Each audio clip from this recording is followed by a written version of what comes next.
Masih maraknya aksi kejahatan khususnya 3C, sehingga buat warga Palembang cemas. Maka Polrestabes Palembang di bawah pimpinan anyar Kombes Pol Anom Setiaji bentuk tim patroli khusus yang dienjok namo Tim Hunter Sabara Polrestabes Palembang.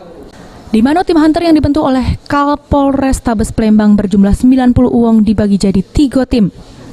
Di mana 3 tim tersebut disebar 2, yaitu 2 tim patroli khusus ngelaku ke patroli di wilayah seberang ilir kota Palembang, terus ikut tim khusus laku ke patroli di seberang ulu kota Palembang. 24 jam di 3 zona, 2 zona ilir, 1 zona untuk kami jadikan neraka bagi pelaku kejahatan yang ingin membuat kejahatan di wilayah hukum Polrestabes.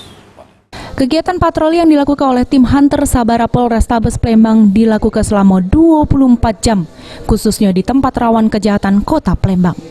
Kedepan dengan dibentuknya tim Hunter Sabara Polrestabes Palembang, kejahatan di kota Palembang pacak berkurang sehingga warga Palembang pacak aman dan nyaman saat beraktivitas.